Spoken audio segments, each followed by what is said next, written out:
going, so people think that we've been talking forever, and I've just suddenly hit record, and they're jumping in on a very organic conversation that we know isn't, that it's planned and that we're going to talk about stuff. Right, Terry? Planned, but hopefully not rehearsed. Yeah. Yeah. I kind of like to think what I do with this podcast is more like the WWE. Like, we know where we're going, kind of. And Yeah.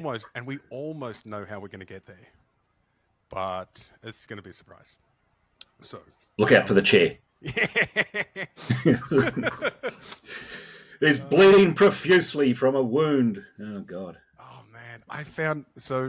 Shout out to Jason Wood in Colorado. He got involved in powerlifting years ago as well. I met him in Phoenix, Arizona at an applied neuroscience course, and he was an ex-wrestler. And he told me how they do that blood thing. They like nick themselves with razor blades the night before. Just like tiny little cuts. So then when they're in the ring and they're running around and they got sweaty and the blood's pumping, they just kind of pull at their forehead a little bit and open it up. And because of the sweat and the high heart rate, it looks like they've got a massive gash and they're bleeding profusely, and it's awful. And that's the word they use, bleeding profusely. Every time. Did Lee Moran punch himself in the nose before his 1,000-pound squat to bleed profusely from the nose? Or was that something else? I don't know. Like, I used to see it all the time for a while there. Guys busting blood vessels while squatting, but that was always it was invariably multiply guys in really tight squat suits.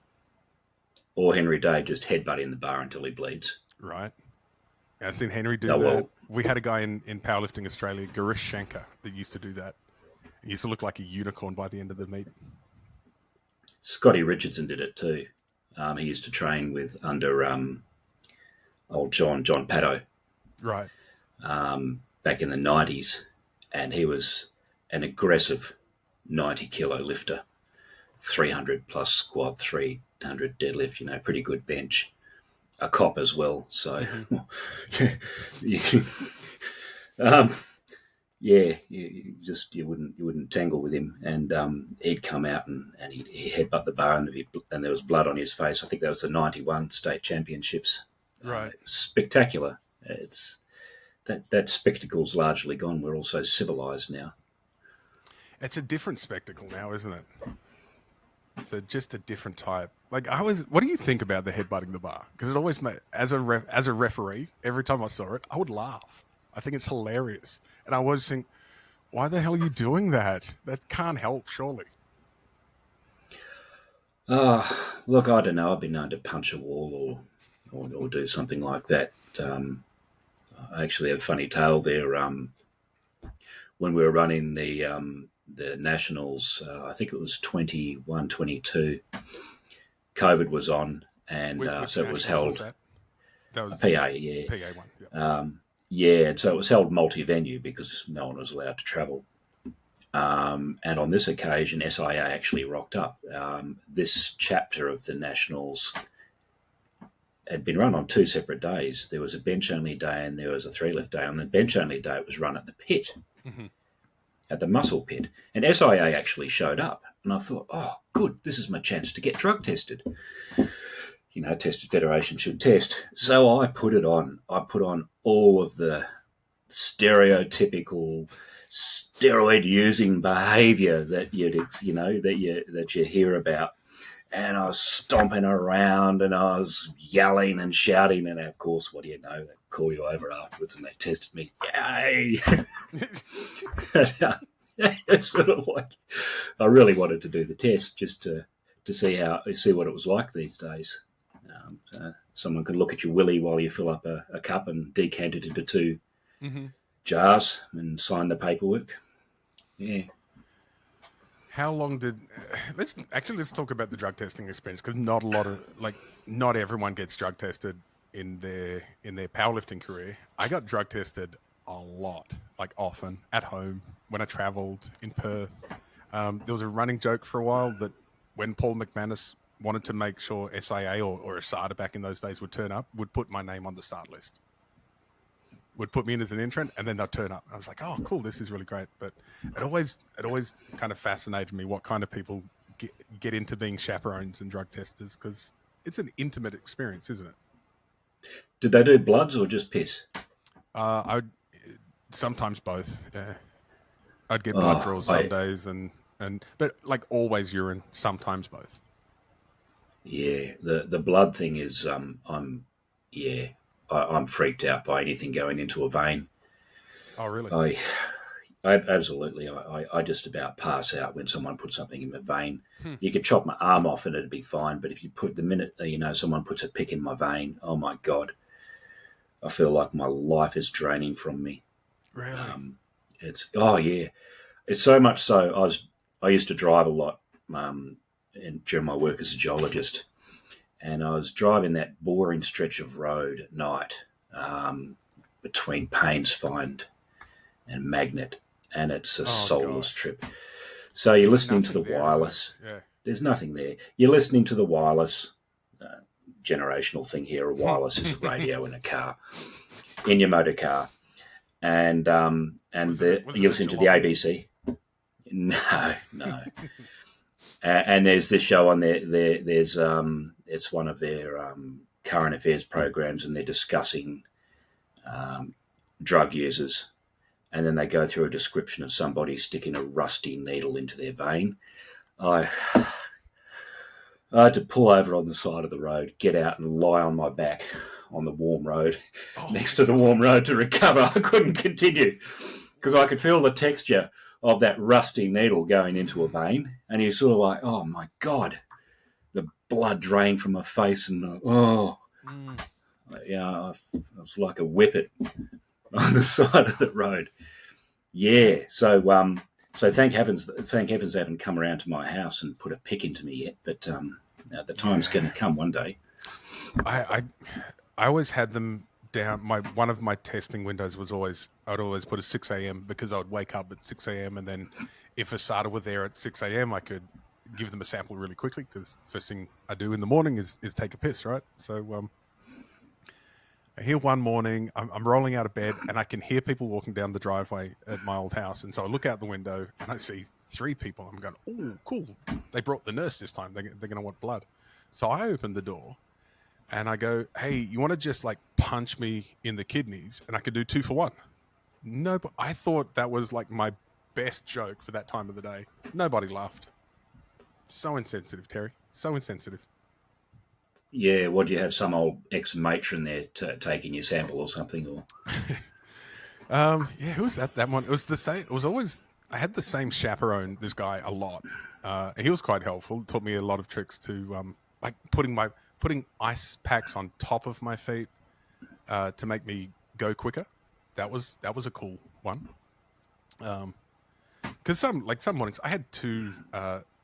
Both my daughters were in primary school through that period, so getting tested first thing in the morning when I'm trying to get them off to school was always terribly inconvenient, and probably a waste of time by that stage because it was pretty obvious that I wasn't cheating. I was just a big fat guy that could bench well. I wasn't, but yeah, it's a weird experience. yeah, they grabbed me. Yeah. Yeah, they grabbed me at PA Oceania's in September afterwards, and a few others. You know, and they used a firm, SDTI, to do this work. Same sampling methods and sample custody, etc., analytical methods as SIA, and the bloke they sent was a JP, Right. To do the sample collection. Guy by the name of let's just make sure. of Yeah, it's a justice of the peace that you talk about, not yeah. Couchy. No. Because there are some people that will make that mistake because they just hear No, powerlifting. a justice of the peace by the name of Rocky. Rocky. Yeah, fantastic. Yeah, hell of a character. And they picked a few of us out. They picked up AI Tamaki, obviously, because he'd done a 406 kilo squat. So test that's worth testing. But his background's very interesting. He's a Nauruan, so like all of these Micronesian, Polynesian, Melanesian people, it's unfair that they're even on the platform with us. I mean, there's just just phenomenal strength. He doesn't even train most of the time. He says, if I know a competition's coming up, I'll train for it. Yeah, come on. It's not right, is it?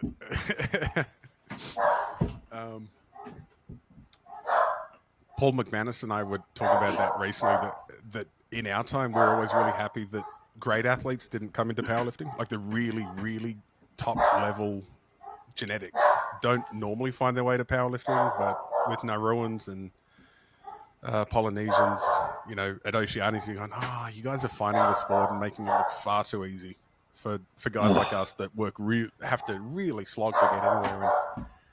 And, yeah. Really. Well, they're working hard. They're working hard just because of the loads they're lifting. Yeah. And different. I should clear that up. Like different type of working hard. I think that's probably what the issue is, isn't it? Yeah. And the thing I find about them, unlike, sorry about the stereotyping for the extra woke people out there, but a positive stereotype is worth mentioning. It's enriching. It's a celebration of intercultural differences and a measure of intercultural competence. So to say the Polynesians are good at powerlifting, I think is a very positive thing. But I've never found a conceited Polynesian lifter who is up themselves. And that is, unfortunately, part of the landscape now, is that some lifters get to a certain level, and if you're not kissing their ass, they've developed this, I think it's a form of praise kink. They can't survive without it. You're a good boy, you're a good girl. Yeah. And then you come across these incredibly grounded people, earthy people, and they achieve magnificent feats on the platform, and there's just no ego. There's no, none of the stuff that the modern, oh God, I'm sounding like old man yelling at cloud here. The modern generation has seemed to have embraced. Is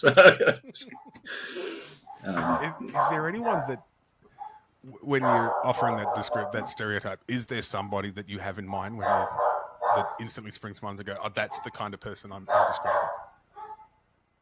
Oh, there's a few of them around. I mean, there are some noteworthy champions. The minute anyone criticises them, they will they'll tear them down. They say, "Well, who are you? What's your powerlifting total?" You know, I've worked for this, I work for that. I mean, that's a wonderful way of making your point. By the way, I think your squat was high. No, fuck you. What are you? What's your problem?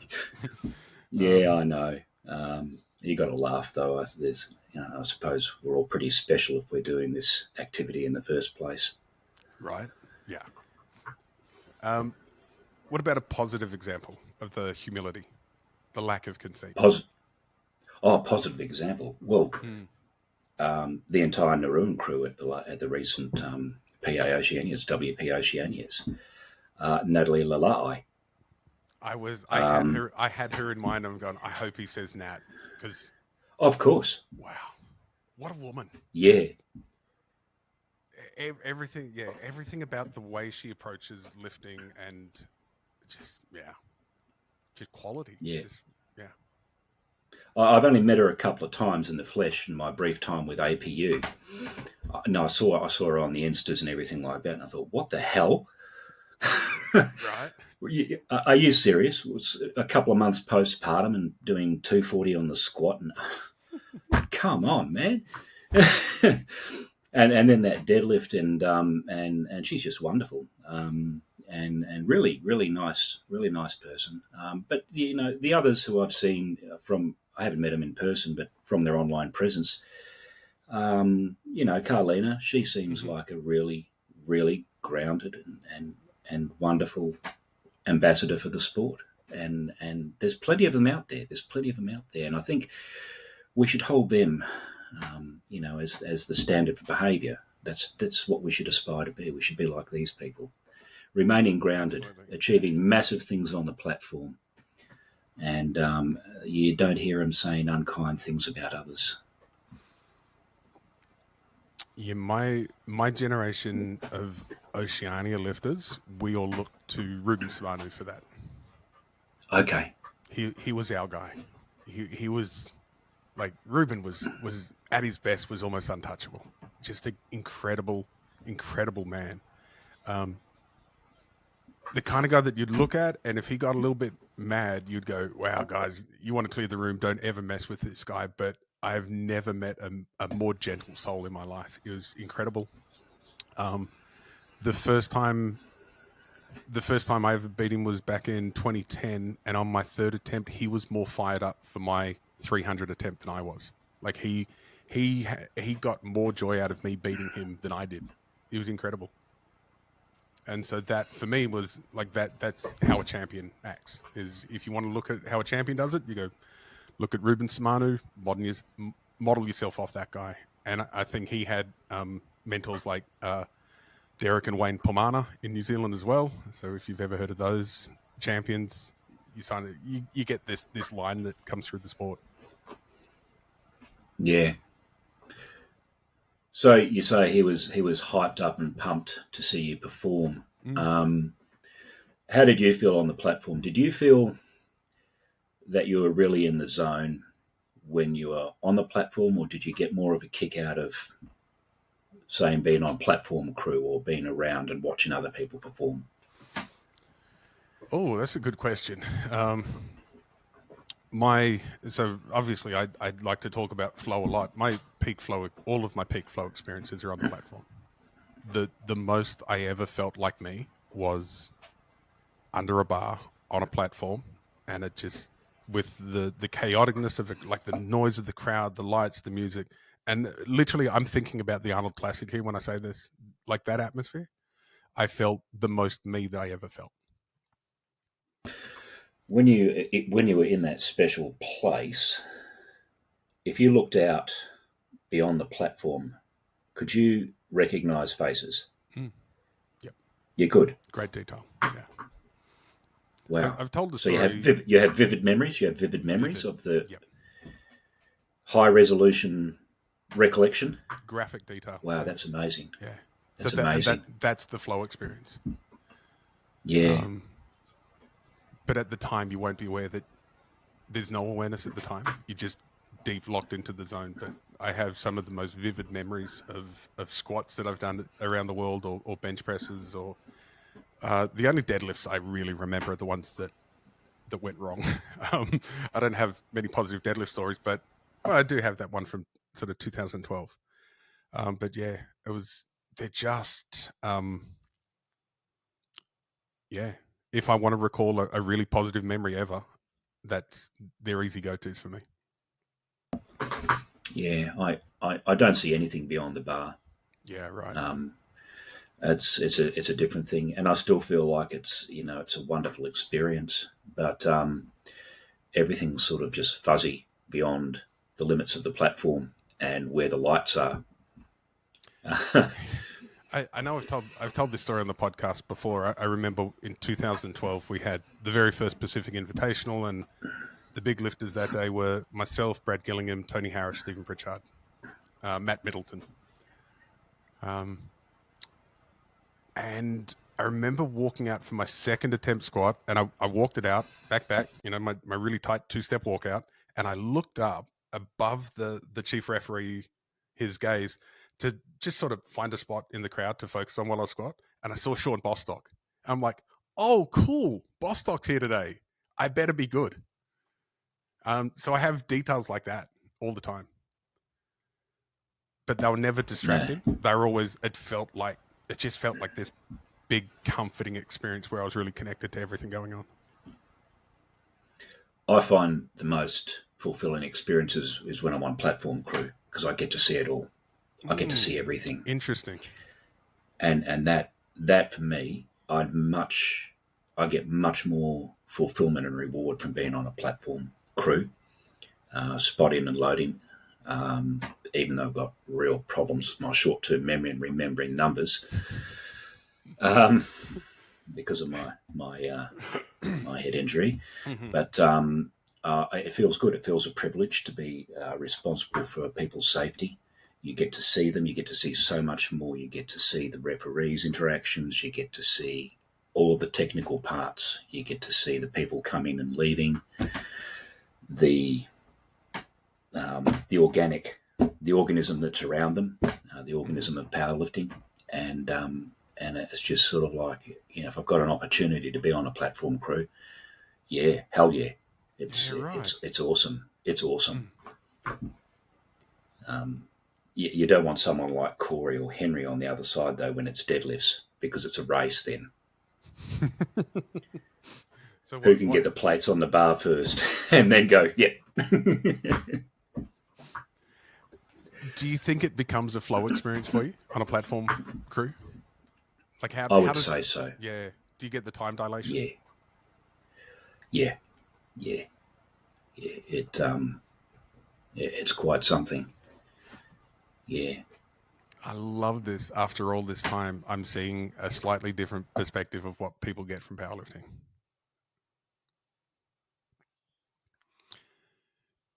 How long have you been doing platform crews and stuff like that? Tell us where that came from. Oh, gee. And it's going to surprise. I think this answer is going to surprise a lot of people. Well, not that long. My first powerlifting meet was in ~94. Yep. And then I did another one a few years after that. So back then we didn't have much in the way of, we didn't really have internet. There was not the same visibility, not the same eyes on the sport. God, I'm calling powerlifting a sport again. Maybe if we say that enough, it'll become true. Repetition to reify a proposal. Yeah. What do you think? Do you think it's a sport or a lifestyle? Yeah, both. Yeah. I think the sport of powerlifting is a very specific subset within the community of powerlifting. Yeah. So anyway, I didn't get a chance to really be around many powerlifters other than when I was in Perth in between my long shifts away working as a geo. I'd made many attempts to come back to powerlifting, career and family and all kinds of things prevented me from actually making a hard attempt to return until I turned 40. And then I decided at the age of 40, with absolute determination, the determination I'd applied to other areas of my life, I'm going to have a run at this. A few things got in the way. Again, I ultimately returned to the platform as a masters lifter, aged, I think, 49, in 2020. Right. And that's when I started seeing the support crew around me in my return to lifting. So I was a PA lifter, still am. Yep. A PA tragic, if you like. I also lived in CAP. I also lived in APL. Well, Matt McKay needs friends. So he does. We need to keep people in PA just to entertain Matt, keep him busy. He needs different friends. He's a great guy. I really like Matt. Yeah, I met him. Met him for the first time in person in September in Sydney. In Sydney, cool. And it was hilarious watching him give Wilkes hell the whole time. It was just he was treating him like dirt. It was sort of like, hang on, you're talking to him like that. He'll nah. And Robert was just taking it from him, and I just thought, wow, obviously he's put himself in such a position of value and usefulness to the organisation. He can do whatever he likes. I think I thought that was wonderful to watch. I think he's about the only person ever that gets away with speaking to Robert like that. Either Robert just doesn't have as much power as what he once wielded, or Matt's just a very, very special individual, and I choose to think the latter. Yeah, I think he's just got a shield around him. Yeah. Yeah, so I saw that, and the thing that caused me to shift my way of looking at powerlifting and the personalities in it was that his PA, battling for survival in WA, and why is it still alive in WA? Oh, it's because of the help from The Muscle Pit. Mm. It's the Muscle Pit crew. It's Capo. It's those scallywags from an untested organisation that are keeping the thing alive. And that really shifted my way of looking at the world, because before it was a binary. It's sort of like tested or untested, good or bad, He-Man doll, Skeletor doll. Uh, and this shifted my way of, well, hang on, these guys are fully supporting powerlifting. Mm. They're fully behind. They're encouraging me. Yeah. My first return to the platform in decades. I've got these awesome girls on the score desk. I've got H there on the platform. Corey's there, I believe, and they're all encouraging me. Yeah. And I thought, wow, this is awesome. I want to be part of this.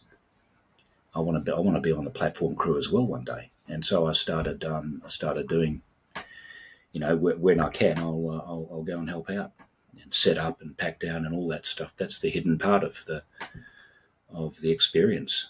Is it's all very good rocking up and lifting, but don't be fucking useless. I know you've just lifted, you're probably a bit sore, but you can still help pack down. Yeah, part of the game is putting your toys away. In fact, I got that. You remember? I think it was Triple J used it for years in the 90s. The Ernie and Bert song. It's time to pick up everything and put it away. I don't remember that much. I remember so much else from Sesame Street. Yay, yay, capital N. I've said it once, I'll say it again. Yeah. Yeah. Yeah, I was thinking about the Ernie and Bert pack-away song at the end of the comp. Like, all right, we've played our game. Now you need to tidy up and go home. Yeah, there was something popped into my head. What was it? So yeah, once again, in talking to Paul McManus, like if anybody's interested in more of the details of the resurgence of IPF or PA in WA, that's a really good podcast. Because mine and Paul's first comp was at the Muscle Pit in 2007. Pretty much everybody that had been lifting, if you name, except for Jim Ambrose just kept on going. And so Jim, just by being Jim, kept a lot of stuff alive just by participating so much. And so pretty much everyone except for Jim had retired and stopped lifting. Alan was kind of at his wit's end, and it was because me and Paul wanted to do our first ever comps, that all these people had to be activated and get going. It was Henning Bach, who was by that stage a Capo member, had a long history with PA in the IPF. Henning wielded his influence to get things going. Henry opened his gym, provided spotters, loaders, all the equipment, all of everything. Like, the comp was financed by the Muscle Pit. And then, like 4 years later, I listened to all these people attacking the Muscle Pit and saying, well, the Muscle Pit's, anti-PA, it's not a PA gym. I'm going, what the hell are you talking about? These are the guys, this is where it started from. This is where powerlifting in WA came back. Like, nothing could be further from the truth. Everything came through the Muscle Pit at one point. Yeah, and so that's exactly right. It drives me nuts, this antagonism towards particularly Henry, because, I think Jim Ambrose said it the other day. He said Henry's responsible for the resurgence in powerlifting. And I go, yeah, if we want to put it on one guy's shoulders, without Henry, none of this happens. We don't have IPF, we don't have GPC, we don't have anything. No, you're correct. And people, people like to knock. And, Paul and I had a similar awakening. We used to be so staunchly anti-doping, puritanically so. That's a good word for Paul in those years. Yes. Yeah, and I shared similar sentiments. Right. And I've had a complete turnaround on my attitudes towards this when I see the amount of support that those scallywags in the untested federations have provided for people who lift in the tested federations, like the PA experience at Muscle Pit, and they're fabulous people. They really are. You'll never find a safer bunch of people to hang around. back you Yeah. up when Yeah. when you're in trouble.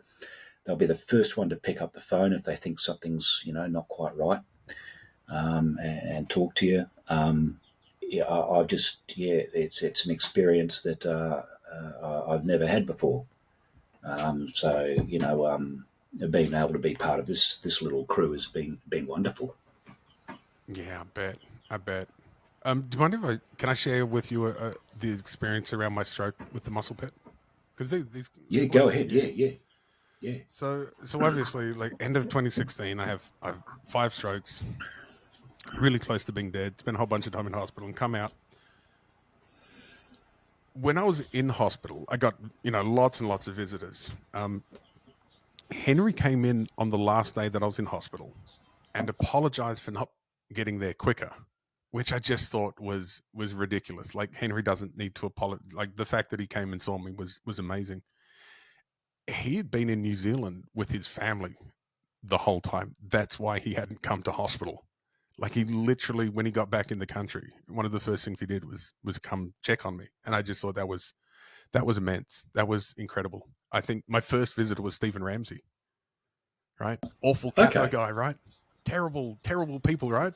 And Stephen Oh Ramsey, yeah, the worst, the absolute worst. Yeah, Steve, yeah. and because Stephen Ramsey, muscle pit ring bearer, um, the just a great, great guy. First guy that visited me was Stephen. Lots of muscle pit crew come through, and I remember Henry's words when because Henry helped get me to the car. My wife brought it around, and he walked me from the because you remember what walking's like at that point in your life. It's a team effort, and so Henry helped me get to the car, and he said, um, "We don't know how we can help you best. Like, there's a lot of stuff that we can't do, but we can push lawnmowers, we can pick stuff up. You let us know what you need." Yep. And I Yep. tell you what, like 9 years on, I still get emotional retelling that story because it's just this Oh, willingness to help people and go, "We've got you. Whatever you're going through, we're going to have you back." That's I've what I I've love. seen That's what I I've love seen about so lifting. much of that. Mm. I've seen so much of that from this crew. They really do help each other out and support each other. And the work that Henry and Corey do besides just powerlifting. I mean, Corey has a similar background to you Yeah, Corey's a high school in chaplain his also. everyday life. Yeah. Yeah, in his everyday life. Mm.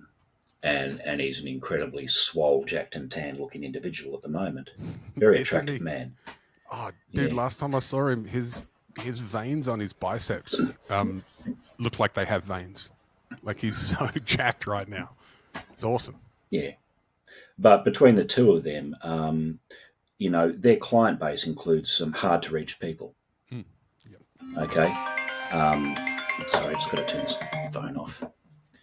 And so they're dealing with people who's sometimes from complex backgrounds. This is not what you would expect. You think that's a hardcore place. It's only Mm. going to be for meatheads and the like.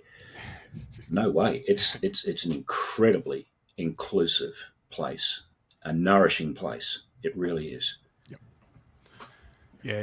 In the mornings when I'm there, you know, we've got a young mum of 2 kids from South Asia, um, a master's 3 or 4. I don't know. How old's Monica? And then Monica's training partners. It doesn't fit. Like the people that I'm training with when I'm at the muscle pit don't conform to that stereotype even a little bit. Of the Mon's just had her knee done. Mon's yeah, just had her okay, knee yep, replaced. Yeah, just this last week. So that'll hold her squats up for a little while, but she can still bench. of course. So life's As, good. as Ben Wright keeps on telling everyone, you don't need leg drive for benching. Yeah, and that's the humour that only he can put forward. God, Right. he's got some zingers, hasn't he? We were, Ah, so many times we've been in gyms together watching people, like you go to a commercial gym, you see people doing lots of dumb stuff. Well, let me tell you, waste is worse than any commercial gym, right? Our high performance institute would be there like prepping for Paris last year and see people doing stuff, and I'd say something like, "Oh man, I feel like I need to say something or intervene," and Ben says, "No, man, this is recruitment. Let them go, and then we'll recruit them after their injury." Oh God! It's not good, is it? After their injury. Yeah, we'll get it. We'll recruit them after. Ah, dear me. So how about let's go this question, and we've clearly been exploring it already. Powerlifting is obviously very important to you. So why powerlifting? You know, why not macrame or I don't know, anything? It seems fairly arbitrary. Yeah, why powerlifting? Well, first of all, barbell training is my life, and it has been from a very young age. How young are we talking there? Oh, well, I was 7 years old, sitting hunched over, watching the telly, probably Captain Fathom, and I sneezed and was in excruciating pain, could not move. Realised that I had spondylolisthesis. I was probably born with the condition. Mm-hmm. Yeah. So that caused a few issues growing up. It'd shift around from time to time. You'd have the leg pins and needles and the pain as this thing shifts around. What's spondylolisthesis? Well, it's basically a separation of the vertebral body from the spinous process, allowing allowing the vertebrae to move relative to each other. Mm-hmm. My stepfather, L5S1. Right. Oh, well, it's on L5. It's on L5. So I've got bilateral pars defects on L5 and one on L4. Gotcha. And so you've got these doctors saying, "Oh, don't lift anything more than 2 kilos to avoid any, exertion and all that type of shit." My stepfather, a World War II veteran, had always been into barbell training and the physical lifestyle, and he suggested that I do this rather than the alternative. Don't be feeble, and that started a habit, and the habit became discipline, and the discipline remained with me for the rest of my life. The other thing that was happening at the same time is that my sister's boyfriend, my sister from my mum's first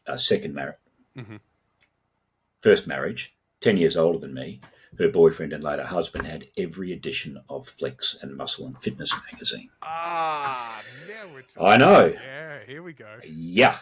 Now, I thought this was wonderful. I saw all these people in there, and of course, like so many people who later would develop some form of dysmorphia, I didn't quite get that far. You believe that those results were completely attainable if you ordered the weirder bulking powders. Joe Vida's mass gainer. That's it. Yeah, You got to just do the weeder principles every workout, and you'll get there. And I thought it was wonderful seeing these these muscular men and women. And of course, I studied Gladys Portuguese intently. I was very, very interested in her physique as a adolescent boy.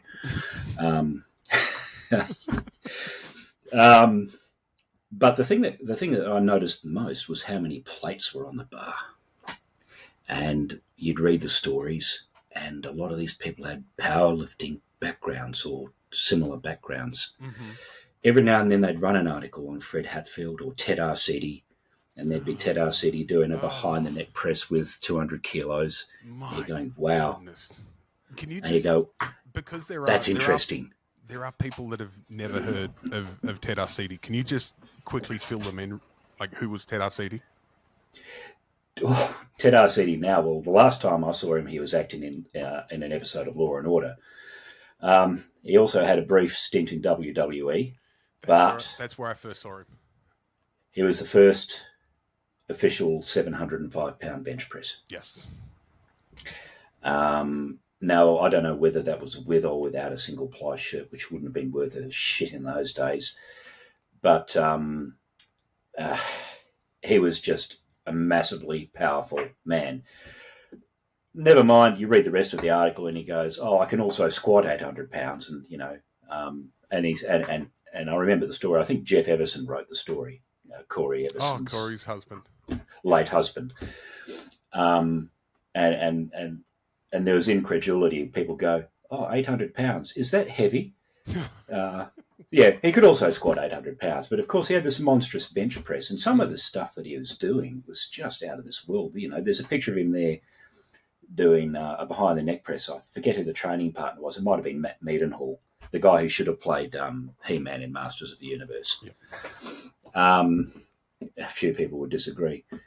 And you go, well, so behind the neck press became a staple later on in my training.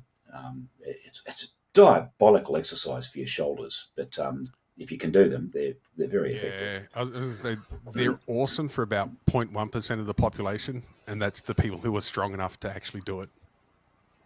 Yeah. I used to love doing Klokov presses from behind the neck for shoulder stability.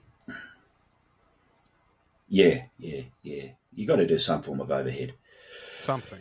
But yeah, Ted Arcidi was like, I remember seeing it because obviously because I'm a few years younger than you. I was introduced to him in the WWE, and then in his run, they actually did a bench press competition with, I think it was like him and Iron Sheik, Jesse Body Ventura or whatever. And watching the way he was moving 180 or 200 kilos was ridiculous. Just the most explosive reps I've ever seen in my life. Yeah. And so the other things that would catch my eye, you'd see Tom Platz. Forget about his freakish legs. Look at those squats. Mm-hmm. My God. Later on, there'd be the Hatfield Platz challenge. Mm-hmm. Remember, I think Fred, it was reps on 525 pounds, and then how many reps can you do on 800 pounds or whatever it was. And I think Fred got 3 on 850 pounds, and Platz got 23 reps on 525. And those things just stick out at you. Yeah. Kind of Walsh could probably do that. He could probably do the Platz challenge and win. He was, more than capable of it. I'd love to. Let's challenge him with it. Let's go, Connor, please do that. Yes, recovering from a few things at the moment. Yeah. Oh, he was incredible. I mean, 400 kilo squat. And he's now doing bodybuilding like so many people are now. There's this new move back into bodybuilding. And a lot of people from powerlifting backgrounds are going there probably because they're too beat up from powerlifting, I guess. But so it was good seeing that thing, and I was more drawn to what the weights were that they were lifting. I thought the function was better than the form. Mm-hmm. That always appealed to me. And so at university, I had a chance to mix with the first time I went to uni, UWA. I actually got to see other people from strength backgrounds, athletes, mm-hmm. and they were using powerlifting and weightlifting movements, and they got me more interested in it. There was a promotion done by Paul Barclay, mm-hmm. coinciding with one of the powerlifting championships, coinciding with the launch of Hammer Strength in Australia. Oh, what year was that? I can't remember. 91-ish, maybe 91. Okay. And one of the things was this novelty competition. How many reps can you do on your body weight on the Hammer Strength press machine? I remember that. Yeah. I went in that. I was beaten by... Yeah, I was maybe 19, 20, going on 20 years old. Mick Hubben, of course, won it. Was that held at the old Gold Gym in Northbridge? No, it was held at one of the state powerlifting championships. Yeah, but the qualifying heats. I remember reading about it in Australian Ironman magazine. Yeah, it was hilarious. The qualifying heats were held all over the place, except nobody really showed up to them. So if you showed up, you automatically qualified. Oh, okay. And so my qualifying heat was at the Gothic nightclub near the post office there. Can you believe? I forget what it was called. Maybe the post office. Oh, that's the one that's now a Revo Fitness, isn't it? Is that the one? I'm not sure. I'm pretty sure that became a Revo Fitness for a while. That old goth night. Yeah. Anyway, so I rock up to this place ready to go, and it's full of goths. And fortunately, I didn't have to lift because they probably would have cut themselves or something watching me lift. But But I'm just trying to get my head around listening to Robert Smith singing about love never tearing us apart, or the Joy Division coming on as you walk out. I train with the Cure on sometimes when I'm Really? feeling sad and need to be sadder. Because only by getting sadder can you get angry. Okay. Yeah, I'm angry that I'm sad. Yeah, so that was the first one. And then a few years later, just before I turned 23, I went in a national bench press championship. Mm-hmm. Weighed 79.1 kilos, did 147.5. And that was at Curtin. That was held multi-venue, postal, they called it in those days. So that was an experience, and I thought, I want to do this. The postal bench comp. Yeah, I remember hearing about that. That was in Robert Wilkes. Like, Robert Wilkes has got all this catalogue of information from the 80s and 90s, whenever. He showed me that. I remember reading about that when we were trying to come up with ideas for more comps and more benching. Yeah, so it was called the Australian Powerlifting Federation in those days.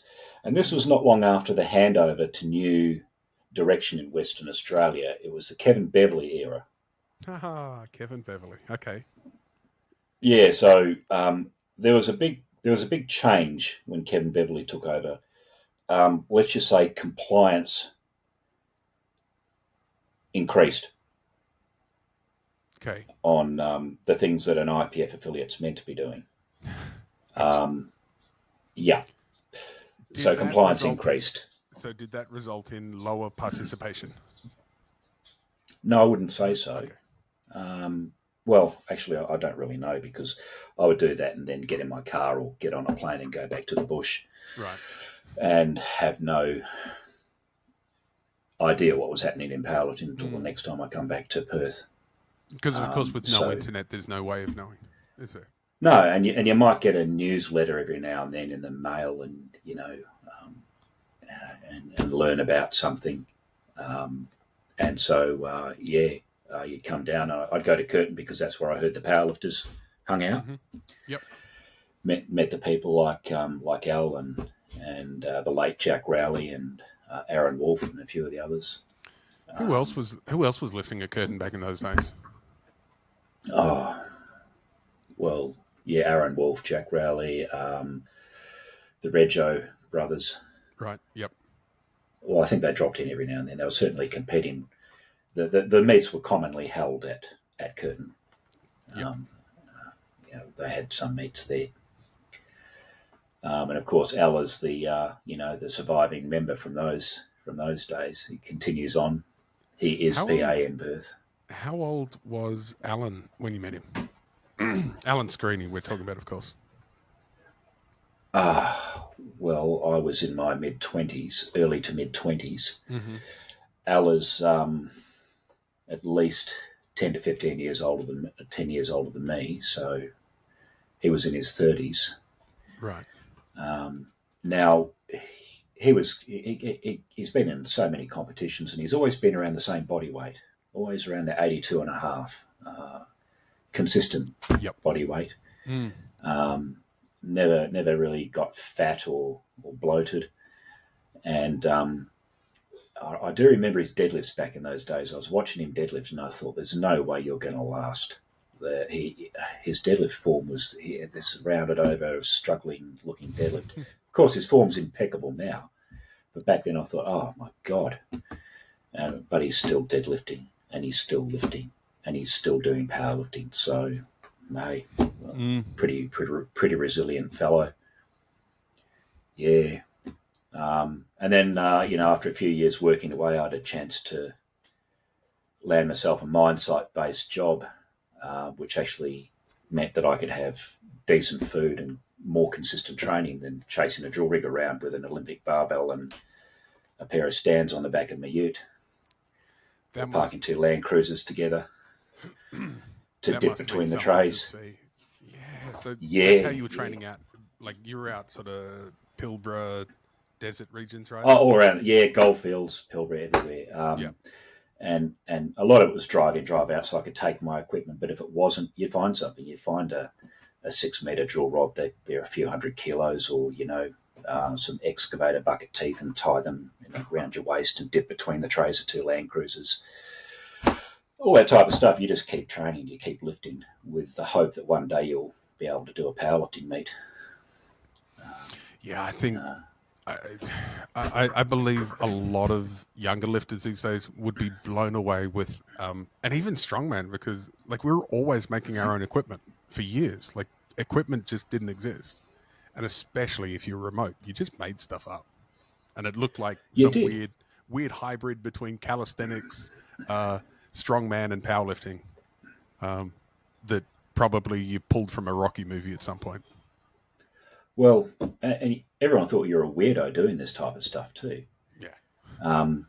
You'd have the, most people after work, they just go and knock down the piss. Mm-hmm. If you happen to be, on a mine site or remote camp or something, no one really got that. They just didn't understand why the hell you'd be bothering doing that type of shit. Mm. If you were near a country town, their gym might be a footy gym. They'd have a pec deck and a preacher curl bench, because you can get big arms, help you play footy. Big arms is all that matters. Got to get big arms. Look at the arms on the guy. Fuck arms. What's your bench press? I was bench pressing 100 kilos when I was fucking 15. Jesus. What's your bench press? No, I got big arms. No, it doesn't matter as long as you got big biceps. It's the whole meaning of life, right? I know. Yeah, I was trying to think. In Wickham, the gym was above a squash court. Okay. Yeah. It was one of those sorts. We were lucky there because the 2 guys that had been stocking it with equipment over the years were 2 ex-bodybuilding tragics. And so slowly over time, there'd be a nice squat rack in there, and there'd be one decent bench, and you'd have, a modicum of barbell stuff. But the rest was those weird 80s, 90s lifestyle gyms. Oh yeah. So I had some equipment that I'd lug around with me. Sometimes it'd get left behind. A few years back, I found one of my Olympic barbells that I'd sequestered out the back of Nullagine. Oh, really? Resurrected that. Yeah. A very springy one. Yeah. So I grabbed that. And I used that in one of my summers away when I was doing some caretaking for one of the community schools. Didn't have any staff, so I went up there and took that job. Added that was amongst my equipment. It was pretty bent and nasty, but it was the memories that came with it that was good. And you go to the pit, and there's old equipment there that I have memories of. That was at Curtin Uni. Some of that stuff was at Curtin. Yeah, I love totemic value. The symbolism. Yeah. There's some of that really old equipment that's still going. You just go, man, that's cool. Just that it's still alive, that it hasn't been replaced or even needed to be replaced. Says a lot. Yeah. I was just thinking, can you explain Nullagine for non-West Australians? Nullagine's hotter than Marble Bar. It's in the same part of the country. It's remote East Pilbara. It's where people who don't want to be found or remembered go. Mm-hmm. It's where hope goes to die. And my mate was sergeant at Nullagine for a couple of years, and he kind of describes it the same way. It's just it's like the devil trying to suck the life out of everything out there. Well, I had a house there even at one stage. Ended up with a house because a company that I was a managing director of. It was a settlement process. When I left the company, I took that house on. But it's an interesting place. There's quite a history associated with it. For those unfamiliar with the story of struggle in Western Australia and Indigenous affairs and self-determination in general. In 1942, a fellow by the name of Don McLeod had a meeting at Skull Springs, not far out of Nullagine, with a few hundred lawmen from all around the place to plan going on strike. Now the war happened, and then after the war was over, they decided, well, let's do this. Let's do this thing. Let's walk off the stations and stop being treated like slaves. And on the 1st of May 1946, there was a mass walkout across the Pilbara. This is 20 years before the Wave Hill movement. Mm-hmm. And they remain on strike to this day. So longest lasting industrial action in Australia, in the name of self-determination and avoiding the slave-like conditions on the stations, and in fighting against the unlawful repeal of Section 70 from the original Constitution. Quite a sophisticated movement. So Nullagine has some value there historically. It's a very important place. It's a place of struggle and triumph. Spectacular country too, some of it. You go out. Yeah, I went out to one of the places where because what happened after the strike is, how are these people going to make a living? So they started their own mining syndicates, and just very small scale artisanal mining, often using dry blowing methods with a yandy to dress the ore up to spec, and you sell it by the drum and make a bit of money to live off. I went to one of these sites and stood up on the hill overlooking the Cook's Creek, and you could hear voices in the winds. It was you get an attack of the willies when you're out there in that country. It's a very special part of the world, very special. Hellishly hot in summer, and it's silly season from about September onwards. Everyone just goes fucking mad. Yep. Yeah, all those places out there were like Telford, Nullagine, Marble Bar. Actually, just the East Pilbara. For anybody that really wants to understand Australia a little bit deeper, I think spending time in the East Pilbara will help you. There's something about because it feels like, I think it feels ancient. This is what ancient feels like. This is how insignificant a person can be out there, and how, this, for me, every time I go out in the Pilbara Desert and just stand by myself and do a walk around 360, turn around 360, and realize that for hundreds of kilometers in any direction, this land has been this land for thousands of years, and people really haven't done much to it, and except for care for it. And it's a massive perspective change. And of course, you've not experienced it until you've got an Olympic barbell with some plates on it. Yep. Jerking that from some set up 44-gallon drums or trestles. So at night under the light of the Land Cruiser. Fun. Then you've really experienced it. You know, it's a little bit strange, this commitment to the barbell training method. I don't know why I continue to do it. I think I do it because I have to. I do it to manage my pain. Pain is anxiety. As you know, there's a lot of anxiety with pain. If you can take away some of that anxiety, you can deal with the pain a lot better. And being strong is good for you. It feels good. Fuck, everything hurts, but I'm strong. Hey. And I'm not going to fall to pieces. Yeah. It feels bad, but I'm not going to fall to pieces. Look at how fucking strong I am. I'm doing well.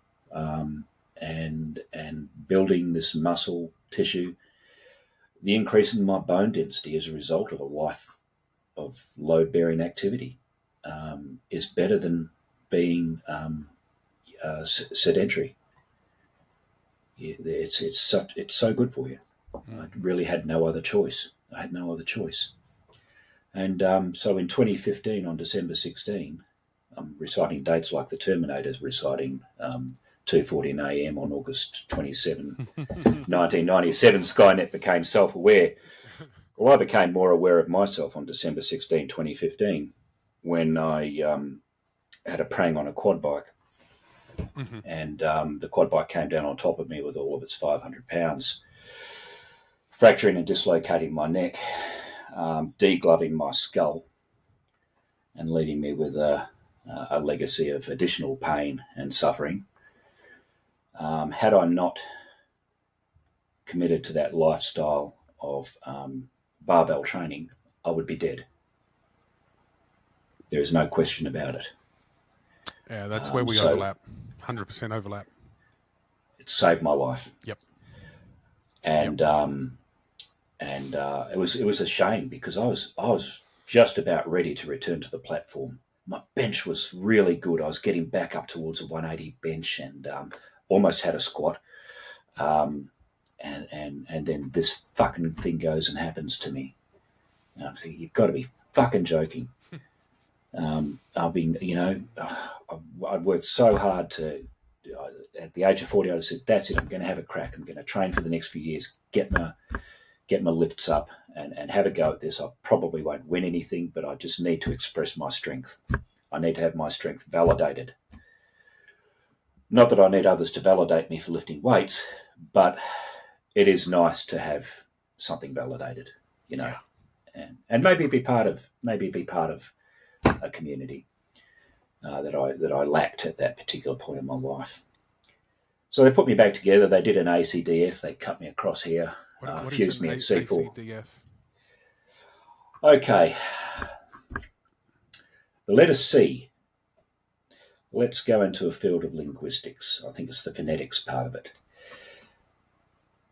C for sunt. C for cookie. Yeah. C for brain stuff. What's cephalopod? Is it cephalopod or cephalopod? Cephalopod. Okay, what's encephalitis? Is it encephalitis or encephalitis? Oh, I've always said encephalitis. Okay. Yep. Or is it encephalitis? Oh, I say encephalitis. Okay. The vertebrae in your neck versus a female reproductive part structure. Oh, yeah. C or K? I don't. Yeah, I get confused. To be honest. So we're talking cervical, cervical, cervical. Cervical? No, it's a lady part.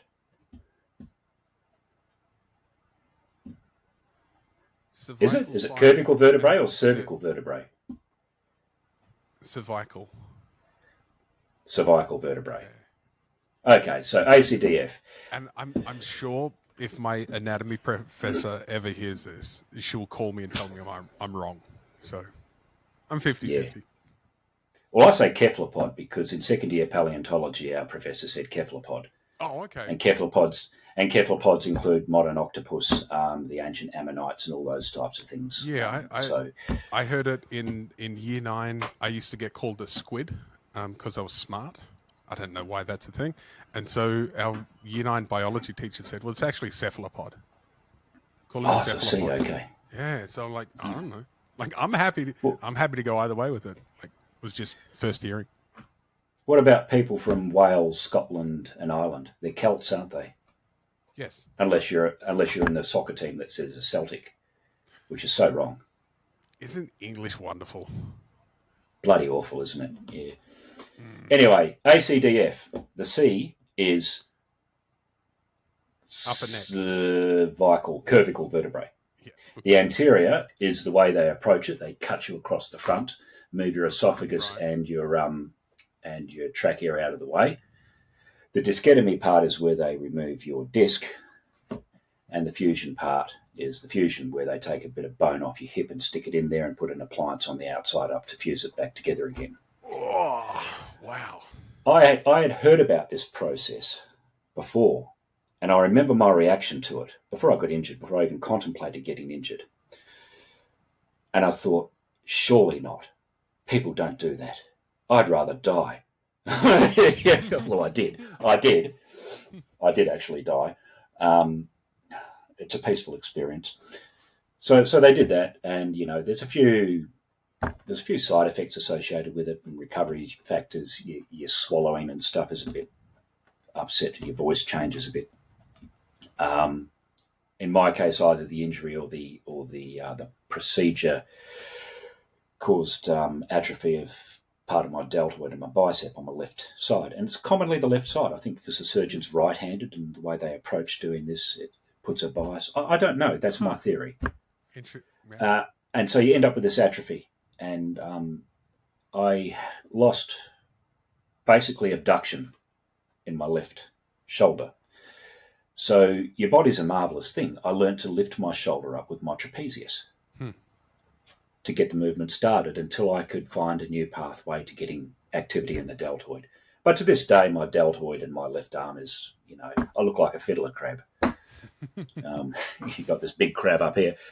Make sure your photo's taken with this arm forward because this one's pathetic. Always be angling. Yes, Always get the yeah, angles. yeah. Hey, how you doing? Give me a bit of fish shit or something. I don't know. I'm a fiddler crab. Yeah, so that was a bit of a bummer. And so within a few weeks, I'd rigged myself up a belt squat, and I was getting at least the parts of my body that worked properly again to work. But that was quite a process of coming back from that. And the pain, most of the pain was in my scalp, from where my scalp had been degloved, damage to the supratrochlear and occipital nerves. They weren't severed, but they were certainly enlivened. I looked at the option of having a pulse rhizotomy at one stage. Thankfully, I didn't, because a pulse rhizotomy would have left me looking like a stroke victim on one side of the face. You know what that's like. What's wrong with that? Yeah, Nothing wrong with that. But the pain from that was actually quite exquisite. It took my mind off the pain in my back from the spondy, and weaning myself off the various pain control drugs and nerve agents that they use. That was a process. The effect it had on my brain was interesting.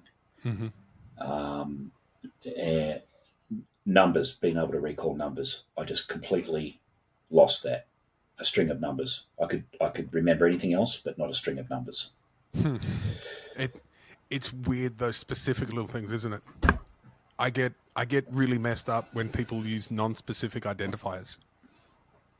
They, them, their, it, those. I get really lost. It's weird. Yeah. It's so specific. Yeah, it's weird. So it took me some years. Yeah. It took me some years to claw back and build up the strength again, and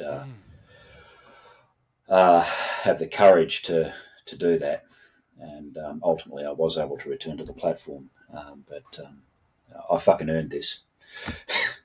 Yeah, you've worked hard to get anywhere on this, right? And so I get rather upset when obstacles, silly rules or regulations or personalities get in the way of me being able to enjoy myself lifting with whomever I fucking choose to lift with, wherever I want to fucking lift. And someone wants to stop me from doing it because they've made an interpretation of an IPF rule that isn't even correct in the first instance. And so I get pretty upset about that type of thing. Because fuck you, I've earned the right to be here. And okay, yeah, I get it, I lifted the pit. Maybe you don't want people from the pit lifting with you. That's only because you just don't understand how things work. But anyway, I've starting to put that behind me, the anger about that. But I've not forgotten. I've certainly not forgotten. I joined APU just before it went under because I thought, not particularly liking IPF or anything about it, but there seemed to be a number of masters lifters there who I wanted to share the platform with. That's the reason I did it. Not because I like IPF. People like Eric and Ray. Yeah. And there were some guys over here too who was starting to, lift in those competitions. Let's face it, the APU was a tremendous success in Western Australia. The competitions were large, pretty well run. I felt welcome mostly at the 2 or 3 that I attended. I bombed out at an APU States on bench, of all things. It happens. I know. It would have been such a good meet. But no, there were also some in there who were sort of like, oh, no, muscle pit. Oh, and you ask, can I borrow your pen to fill out my attempt card? Oh, I need this pen. Oh, Jesus, are you serious? The person who helped me out the most was, oh God, what's his name? He eats the kiwi fruit raw. Oh, Callan. Callan. Yeah. Callan. Well, he started out with PA, so he understands these things. But yeah, he'd always help me with a pen or remind me that my turn was up. He was very helpful. Yeah, I think Callan must have been somewhere around 2014 or 15. So you guys should have started at the same time. If not for your, possibly. if not for wanting to, sleep underneath a quad bike. Yeah, you that's guys would right. have started at exactly the same time. Yeah. And yeah, Callan, he was good. Callan understand. I think Callan really does understand a lot of the history because he was there for that transition when powerlifting transitioned from very, very niche to just like a little bit niche, what it is today. He was there for that. And up until recently, he had a master's lifter at PA, Graham Hughes, man in his 70s. Right. And so, he would be there he'd be there with Graham at that show, and he'd be helping out, believe it or not, at a PA meet. I really like Callan. He's a good guy. He hadn't forgotten his origins. He hadn't forgotten where it all came from. And so, it was good having, beacons of light like that around when you're in a place. Yeah. So where did I see you first lift? I saw you in 20... You said 13. 2016. You said in 13 we trained in the muscle pit. Sorry, not the muscle pit, PTC one night. We were both training there. PTC, the first PTC in Perth, first Richie's gym in Perth. Yep.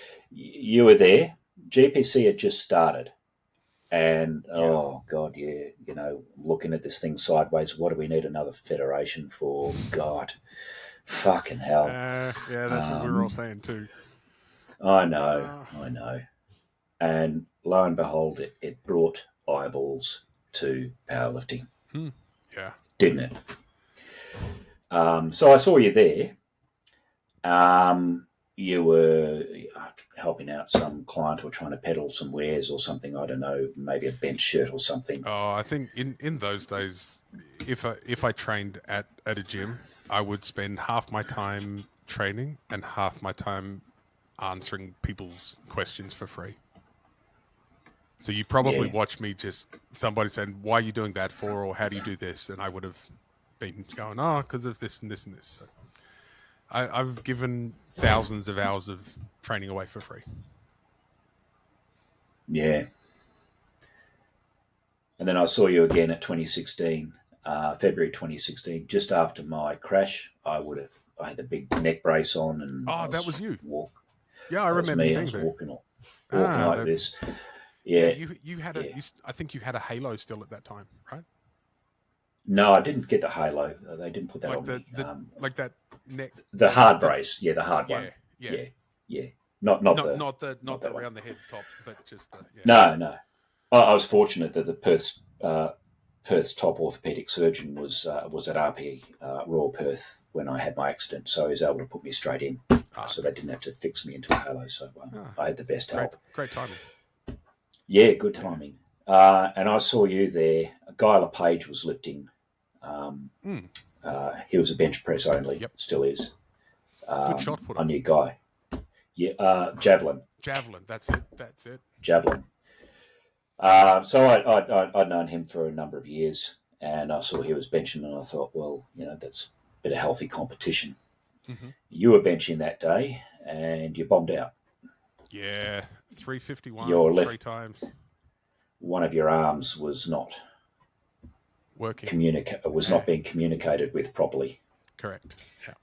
And as we know, that was the symptom of a much more serious problem. Yeah. So, I'm still I just thought it was one of those. Yeah. Thought it was just one of those equipped bencher things, but it was something more sinister. Yeah, we couldn't work it out. That was so frustrating because in the lead into that comp, the reason I was opening on 350 and people go, "Wow, that's a massive opener." I I knew I had 405 in me. Like I'd done 405. I was ready, and yeah, it turned out to be the thing that was the precursor of the stroke, and that's why these weird things were happening. But I just remember being so frustrated that I couldn't lock out on my right side. That for some reason the right side of my body wasn't doing what it was meant to do. And it had done it twice before in competition. The first time was December 2013 in Auckland, New Zealand. So yeah, bugger So out. that was at Barbarian. That was at Barbarian Strength Barbarian in Dicko in Road Rockingham. Mm-hmm. in Rockingham.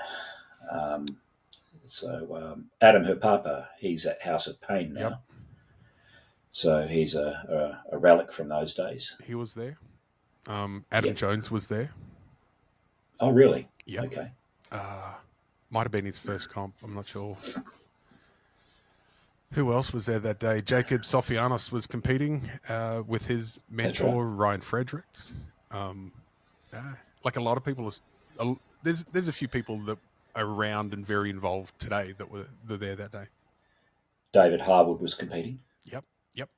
Yep. He's still competing. He's still going, isn't he? Lovely My guy, God, David. he's got a wonderful life story to tell. He was Army, Mm-hmm. then he was a paramedic, and now he's a lawyer. Yeah, and a As a very prosecutor. very high up lawyer, right, for the health department still, or has he moved on? I think he was associated with coroners or something. I'm not sure. I met him when he was I caught up with him last when he was a general counsel, and he was doing work at QE2. Oh, yeah. And we thought it was So good. he left. We thought, oh, we've got an inside running for trying to go for Schedule 8 stuff for research. He wasn't able to help us.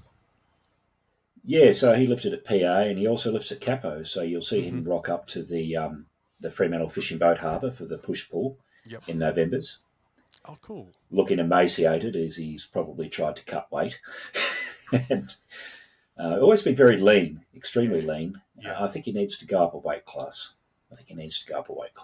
But Well, in those transition years when we were able to put on more competitions where we had multiple flights and multiple sessions, a lot of the lightweight men would lift with the heavyweight women because the weights were kind of the same. And so David had lifted with my wife a lot over a couple of year period. he wouldn't be lifting with the women now. He's pretty strong. Yeah. Well, how about we say my wife was lifting with the men because she was very strong. Okay. Actually, I should take all of that back about lifting with women because I'd be lucky to be even in I would love anywhere near open powerlifting on that. They're just cleaning up. Have Lydia Hankey or Nat's deadlift. I would love that. I would never challenge either of those ladies to a deadlift competition because they would kick my ass on straight weight. Yeah, cool stuff. Now, back in Really the cool stuff. back in the 70s, there was a thing, the battle of the sexes between not Billie Maria Jean King. Shriver, Billie Jean King, and Bobby Riggs. Bobby Riggs, and they made it into Bobby a movie Riggs. with Steve Carell played Bobby Riggs. Oh, he was good, wasn't he? Mm. Yeah. Yeah, he was so obnoxious. Yeah, I think that'd be a very interesting exercise. Let's grab a washed up meathead in his 50s, put him on the platform with the best open female lifter, and just see how far women have come in powerlifting. Oh gosh, yes. Wouldn't that be something? Yeah. I know. A battle of the sexes. Not that there is a battle going on, but I think as an exercise, it'd be a very interesting thing to do. I was just thinking that the other day, seeing this list of women on open powerlifting who are just wiping the floor with old guys like you and I. Right. And thinking, wow. Yeah, it would be pretty funny to watch, I think. It would be humbling. Oh, it would be humbling. It would be humbling for a bunch of guys our age. I know. getting it's absolutely destroyed. I find it humbling just watching my weight division, the numbers in my weight class. 10 years on, I'm going, gee, I'm glad I'm not there for that. I would have, but great to watch, like amazing to watch. Mm.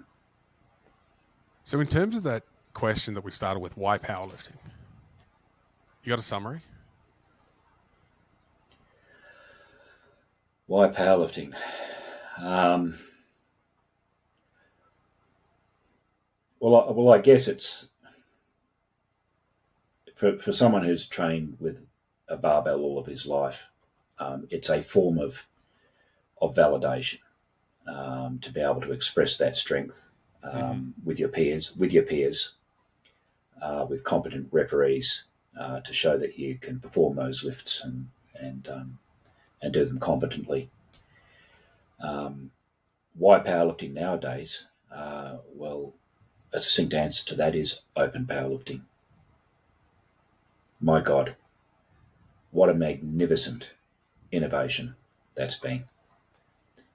What a tremendous, tool Mm-hmm. you have to. I know comparison is the theft of joy, but it is very good being able to go there and see what people are lifting. Look at the performances, over time, and work out what you need to do if you want to achieve a certain ranking or something on open powerlifting. As feeble as my ranking may be, it's very useful having that data available to look at. Yeah, I love it. I think it's brilliant. James Wakefield and I spoke about it a lot because obviously James is involved with open powerlifting, and it's such a great resource. You said you mentioned about comparison being the thief of joy. I acknowledge that it would be really easy to go into open powerlifting and just do negative comparisons.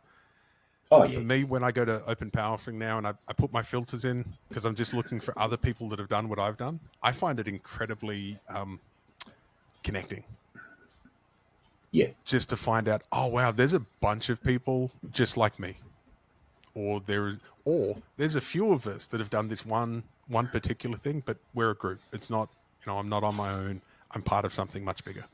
And I think that's the advantage of open powerlifting. Go to see powerlifting has been going on for a long time. There are a lot of people. There's a lot of different flavors to this. It's not all one thing. no. Yeah. And you see names associated with the numbers. Like for me, and I knew of Eric's performance before open powerlifting because he was there was there were newsletters and there were also embryonic web pages where you could look at the results. And his performance at 705 kilos at 105 in sleeves is always the standard I've aspired to. Mm-hmm. That 700 kilo total. He's aged out of the 50 to 59s, so I'm hot on the tail of that total. Yep. Not hot on the tail of Eric. I'm hot on the tail of that number. Yes. You Yes. compartmentalize these things. There's a man associated with that, and of course I admire that performance and his way of training. I love the way he went to IPF Worlds last year and wore a Titan singlet. Fantastic. Not an SPD singlet. Yeah. You bloody ripper. Fantastic. I'll cut this little bit and I'll send it to Pete and the guys in Texas. They'll, Titan represent. Titan still number one. Titan for life. I know. I don't know if he has a coach or not, but he probably doesn't have he certainly doesn't have one of these coach influencers who believe that their lifters' performance is due to their efforts, which it's not. A coach can be a guide, but it's the lifter's glory, it's the lifter's work, it's the lifter's genetic predisposition towards producing force. A coach can help, but if you put a different coach on any of these elite powerlifters, the result would be the same. Yeah. Um, Yeah, it's funny you should mention that. Like, listen, obviously, Ben Wright and I have been very close for a long time. We were friends for years before I ever became his coach. And he'll always say, "Oh, I did it because of you." And I go, "Well, you did the work. And he goes, yeah, but I only know about this because of you. And I said, that doesn't mean that you wouldn't have found it a different way. You happened to reach that answer because I assisted you. But if I wasn't there, you would have found another way. It just came wrapped up in me. I was the package. Don't misidentify, what you've done to achieve success and attribute it to anyone else but yourself. And that's the way it should be. Yeah. It's when I don't have a coach, mainly because I'm uncoachable. Oh, really, really. I one day I would love to be coached by Henry. I think that would be an incredible experience, but I'm afraid. I really am. Yeah. I don't want to disappoint. Firstly, I'd be the biggest disappointment to him as an athlete. And secondly, for every snarky, smart-ass comment I've made, it'd be 10 laps on the prowler. So you'd be fit. Like your work capacity would be through the roof. My work capacity would be through the roof. Your total would go down in that 6 months, but then afterwards it would jump back up because your work capacity would be so high that you'd be the prowler king. He's still out there on the prowler. Yeah, doing this mad stuff. He's an absolute maniac once he gets training, and he's scary. Never scary. Been any different. Yeah, absolutely terrifying. Who was I talking to the other day in there? Oh, Sam Murphy was doing his prep there. Big Dogs was cancelled this year. And so, oh God, where am I going to go and lift? It's like that film Jarhead. Right, I hate using military euphemisms because I've never served, military analogies because I've never served. But the Marine snipers return without having fired a round in anger, and they lose their shit. Well, that's what it would have been like, I suppose. Although not downplaying the valor of people who have served. Train for this prestigious meet and have the meet cancelled. What the fuck am I going to do? So he found a APL meet to go to in North Queensland, which he lifted in on the weekend. But he'd been training on a squat bar. This meet was to be held with a power bar. Oh, yeah, out of a mono. Yeah, okay. Power bar out of a mono. Yeah. Ooh. So he had to suddenly, in the last week, switch to this power bar. Now it's bending on his back, and he's got the mono uprights in. So it's going to be really springy. Oh, yeah. It's droopy. That's why we got squat bars in the first place. That's why they were invented, to deal with that issue. Yeah. I personally hate the things because I've never really trained with them. They feel big and thick and oh man, big and thick and bulky. I remember first time I ever put one on my back. It was at the Muscle Pit. Dan Macri had bought one for training for being in there, and the first time I came down from Karratha and put it on my back, that Mastodon. It was the Mastodon. It felt like a big pillow, a big cushion on your back, and it seemed like an appropriate size bar for the loads that Daniel and I were lifting, and the size that we were. They just felt so much better. And then you go back to a 20 kilo bar, and feels like needles digging into you, and it's uncomfortable. And that's all I know. I'll take a 25 kilo bar anytime. But if you hadn't have shown me a 25 kilo bar, I would have been happy with the 20 for life. Yeah. It's so like, how's this fit into It's like when you get a business class upgrade. And you go, now I know what's going on up there. I don't like it back here. Look, I'd have to say, having lifted at a capo meet with the deadlift bar, I like the deadlift bar as well. Yeah. I had to go back to a power bar for the recent meet in Sydney, and I'd been lifting with a deadlift bar, and I thought my throat had been cut. Really?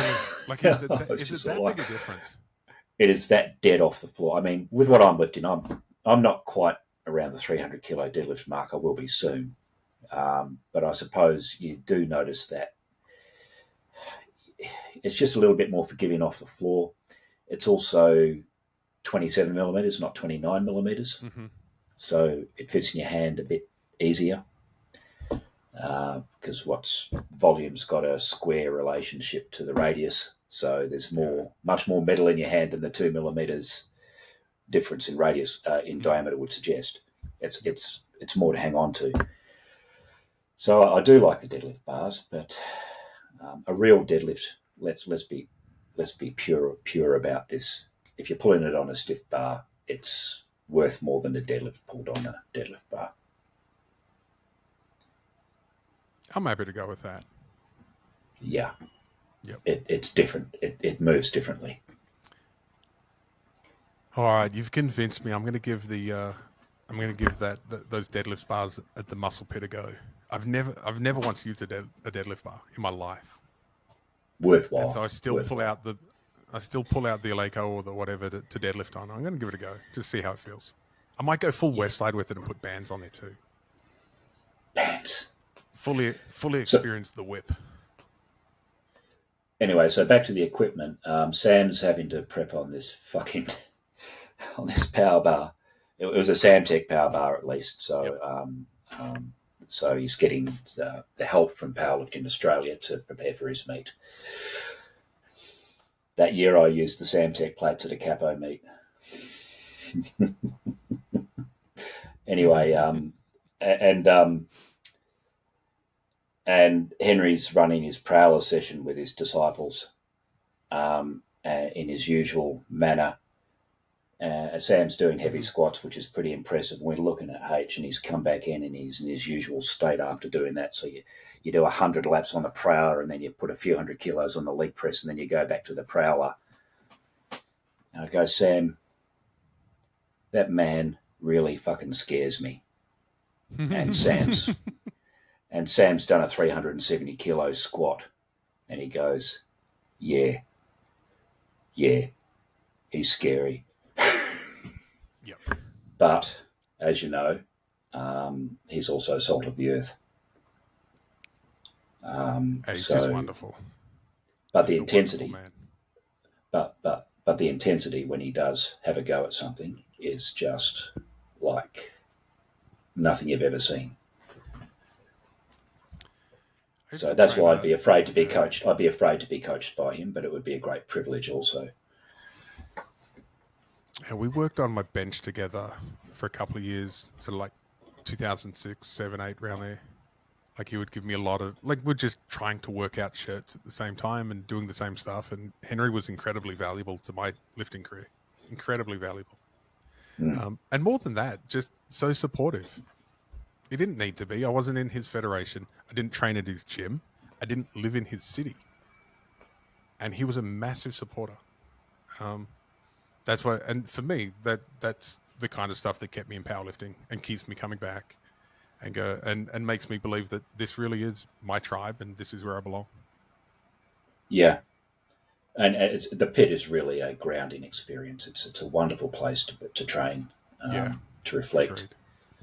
And the rules there are very simple. No controversy in this place. Lift, support each other. It's literally up on a board, written out, specified. This is our expectations. If you can't get on board with this, see you later. Fuck off. Don't be here. Yeah. Just don't be here. This is the way we do it. I love that. Yeah. It's so clear. And under that singular leadership, it's been very successful. A lot of people might have a problem with a single leadership model, a dictatorial model, but it works in this case. And I've learned a valuable lesson from all of this is that if you're uncertain about something and before you have an opinion, ask H first. And it works. That's much easier this way. It works this way. So I'll try not to form too many opinions when I'm in that place because I've got a lot of them. But,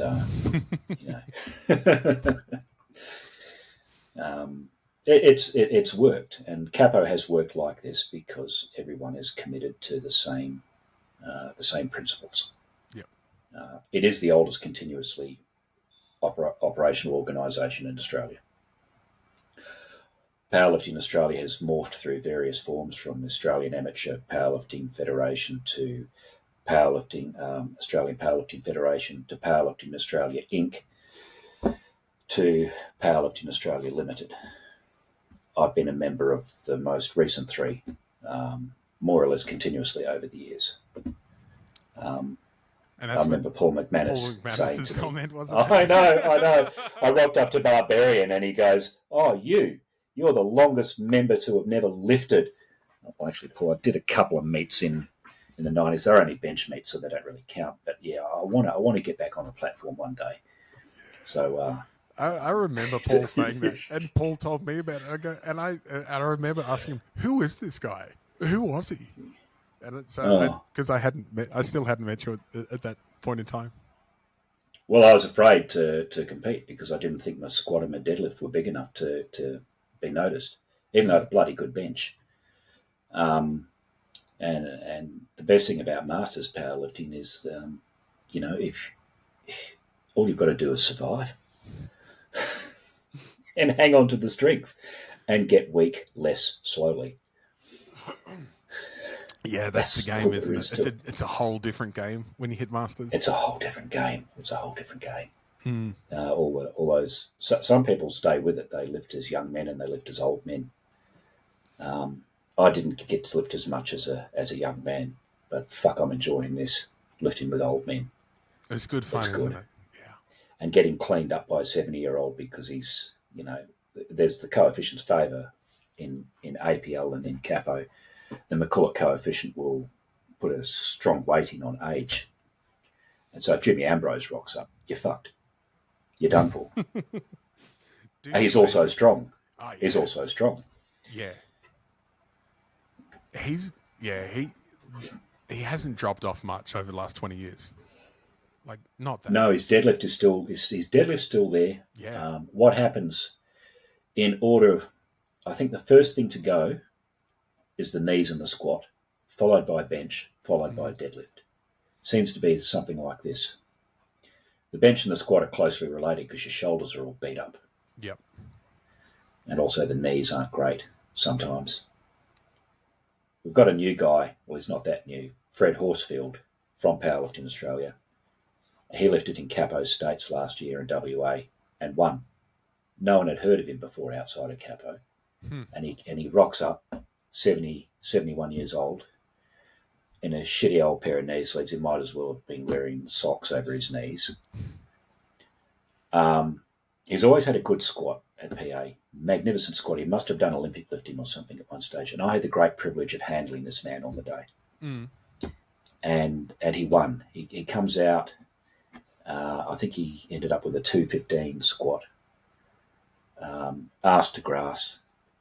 His bench plus 130. And I remember the last PA meet I went to, he didn't have a deadlift. Well, now he's deadlifting 200 plus. So, and he's 70 and he's getting stronger every meet. He's a bit heavier than Jim. Jim wasn't lifting that year. But it was just so good being handling this man. And I said, Fred, all you've got to do is do this and you're going to win. Oh, I don't care about that. He just didn't care. He just wanted to get the meet over and done with and drive home. And I told him, you do realise you've won, and you've won by an incredible margin. Oh, okay, that's good. Oh, fuck.